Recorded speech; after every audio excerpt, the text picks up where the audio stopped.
president's No Silver Bullets tour keeps on rolling with a stop today in Cushing, Oklahoma. He made a major announcement to solve our energy crisis, an executive order that's not worth the paper it's printed on. Joining me now, Republican Congressman Darrell Issa from California, chairman of the House Oversight Committee, which has been vigorously investigating the Department of Energy and its questionable loan program. Congressman, welcome back to the show. It's great to have you here.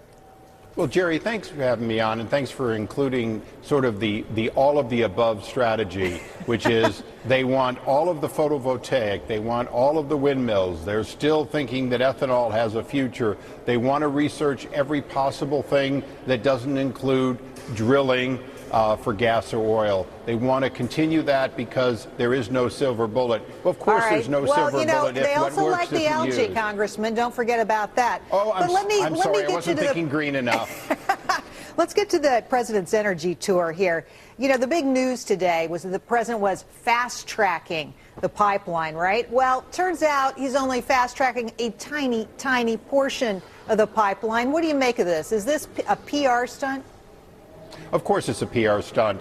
The importance of the Keystone Pipeline is it unlocks at an affordable price millions of barrels of oil trapped in Canada.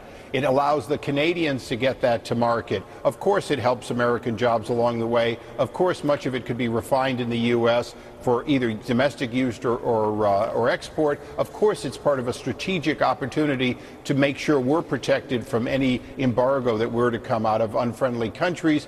But it is primarily about making sure those get unlocked. The president clearly is not going that far. I want you to go mano a mano with the president. Here he is today, what he had to say about this pipeline.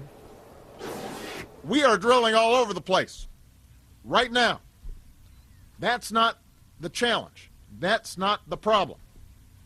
In fact, the problem in a place like Cushing is that we're actually producing so much oil and gas in places like North Dakota and Colorado that we don't have enough pipeline capacity to transport all of it to where it needs to go.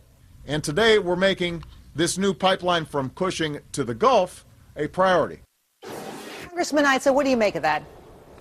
Well, disingenuous is how we say it here because technically the president has some facts right. Technically, we are drilling in many places, as long as it's private land, because he's closed public land and water effectively to new drilling. Yes, we are getting a large amount because of technology that was paid for by both public and private money, starting in the 70s, ending in the 90s, when the federal government got out of that. This is from Stephen Chew's own testimony that DOE got out of it in 92. And remember, the president talked about how fracking, hydraulic fracturing, was something that DOE had done. He forgot to mention he was in high school when they last did it. So, you know, that's why I say disingenuous. Each and every statement the president's making has some truth in it, but the reality is he's not part of the solution. He is, in fact, part of the problem. Well, let me give you a statement from the president today that, frankly, might be an error. Listen to this. This is the president on solar jobs. The good news is we're already seeing progress. Yesterday I went in Nevada to the largest solar plant of its kind anywhere in the country.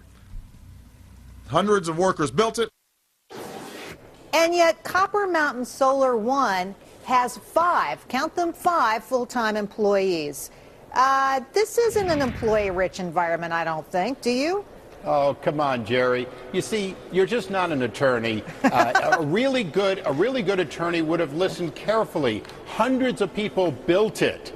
Of course, during construction, the president was talking about how many people it took for that short period of time to build it, not the 5 jobs that remain afterwards. See, you just have to remember the meaning of is important. The president is very good at that. Understand, he didn't go to Blue Mountain. He didn't go to this geothermal plant that was wrongfully funded and in fact is teetering on the edge of bankruptcy. He certainly didn't go visit Solyndra. He didn't deal with Project AMP, one that we questioned in our hearing and finally got them to shut down this $1.4 billion commitment that didn't start on time. He's not going to talk about the failures, but he did valiantly go to one place that hasn't yet failed.